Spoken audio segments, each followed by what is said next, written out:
Mga kagri, sarap ng pinakain sa akin ni Sir Res, mga kagri. Si Sir Res, galing ako na Bristol, mga kagri.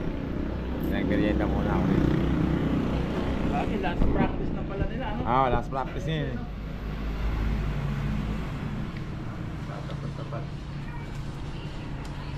Para daw para sa'yo, Sir Res ba? Sino dapat magkatapat? Sige nga, magbigay ka nga ng ano lang yung ano lang yun. Para sa akin, prediction mo, kunyari sa Mahipon, palagay mo, sino dapat magtapat sa mga star doon? Hindi, kung pupunta nga si Pogi, nasa dalawa lang makakatapat niyan. Si Parak o si Pogi. Ni Bridgestone. Tapos naman, kunyari, yung ibang star, sino mga katapat? Si yung dati, kung magpupunta si Delta at saka Urbanito, talagang magsasalpakan nila. Ayan, dalawa na yan. Si Don Bruno, saan natin ilalagay? Si Don Bruno, pag may mga superstar pa ulit, pwede. Pwede naman din si Bruno kahit sa Oo nga. Sino kaya makakalaban niya kung sakali? O isasama na siya doon. Pagka wala, sino pa ba mga Don Bruno? Super Parak. Urbanito, Delta, Parak, Pogi. Ayan, 6 yan eh. Bridgestone. Sino pa ba isa? Kunyari, si Pokong Super Parak o kaya Pogi, makakalaban ni Urbanito, ay ni Bridgestone. Di kung sino hindi makakalaban ni Bridgestone, kunyari si Bridgestone na nakakalaban ni Super Parak, si Pogi ang makakalaban ni Don Bruno. Araanin sila. Magkakalaro sila.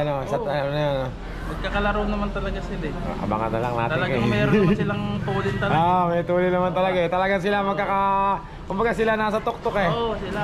Sila nasa hindi naman tuktok. pwedeng ilaban kasi natin sa nasa baba nila, mag-groggy naman yun. Kawawa naman. Makikita naman ng mga tao kung talagang kaya ng isang kalabo yun. Talagang katapat nila. Nangyari nga mga kagri. Si Bridgestone, tinalo niya na lahat. Palagay ko, ang gagawin dyan, si Parak makikiusap yan kay na si spoiled ng kalabanin, para magkaala, di ba? Magkaalaman kasi nagkaroon ng nagkontrobersal sa nasundutan siya sa lang nga ba yun? Sa Mexico. Sa Mexico nadali si Parak eh. Dapat nga, yun ang palagay ko dapat ang magkalaban sa karera, Parak tsaka spoiled. Para magkaroon ng pagkakataong makabawi si Parak o kaya mapatunayan naman ni spoiled na talagang panalo siya. Yun yan mga kagri. Dapat maka-double siya, double top siya. Ang dapat maglaban naman ang kalaban ni Bridgestone, palagay ko si Pogi, mga kagri. Para si Pogi makabawi. O kaya naman talagang ilalampaso na ni Bridgestone si Pogi. Ganun lang yan mga kagri. Natawa si Boss Resmo. Nalaman din natin na siyempre unang labas din ni ano. Tapos kaya nga para maganda, silang dalawa, di ba? Magkaalaman. Pag na-double top siya, medyo ala ng dahilan, di ba? Talagang pananaw. Kaya nga dapat sila ang magkalaban. Si Pogi at saka si Bridgestone uli. Parak, spoiled. Don Bruno, Delta, at saka Urbanito, mga kagri. Pwede rin namang Don Bruno ay Urbanito, Delta, dalawahan lang para maganda, walang sabat-sabatan. Si Don Bruno kay Cargado uli natin ilagay. Kay Cargado, di ba? Para makabawi naman si Cargado. Kay Labuyo, dahil nakakana siya dito sa alyaga ni Labuyo, di ba? Nakakana ba siya noon? Oo, nung nakaraan dito. Oo nga pala. Ayun, pwede yung palagay ko. Yan, ulitin ka mga kaya, Pogi, Bridgestone, spoiled, Super Parak, Urbanito, Delta, Don Bruno, Cargado. Yan yung magandang match up doon mga kaya sa superstar, yun naman mga superstar. Dala-dalawa lang dapat pagka superstar. Yun ang totoo mga kaya. Tulad nangyari kay Parak, kagulo-gulo, sa bagay semis na yun. Semis na nga pala yun, hindi natin masisisi. Kasi sa semis, talagang hindi na pwedeng itapat sa iba. Yung mga nanalo na na yun eh. Maganda nga sana kung kahit na dalawang superstar sana sa finals eh. Kasi kaso nga lang, ang bilang kasi nila kakaunti. Ibig ko sabihin, kung naging 8 sana, magdadalawa-dalawa ulit sa semis yun, diba? Hindi, pag maraming superstar, talagang magdadalawa. Magtatlo. Kahit kasi sila talaga yung pinakapupulin eh. Kaso nga lang, depende sa bilang ng lalaw. Nakalabaw kung magsasama-sama na. Kung nagsasama-sama sa karera. May point naman si Sir Resma doon, nakakagri. Pero para si Kapitan Tabana bahala dyan.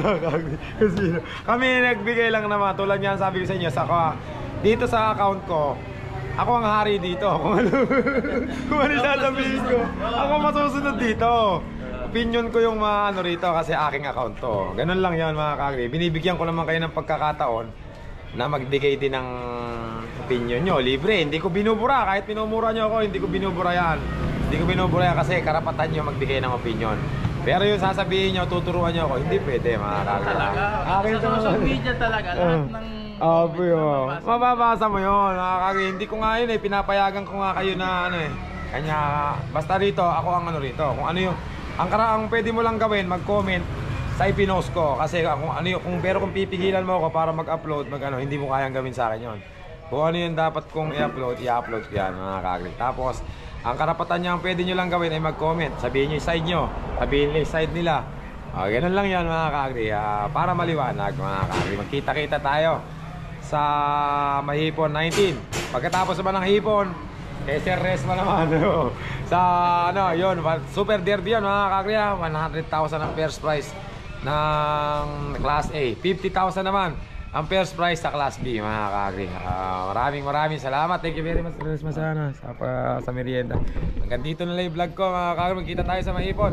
Thank you very much mga kagri.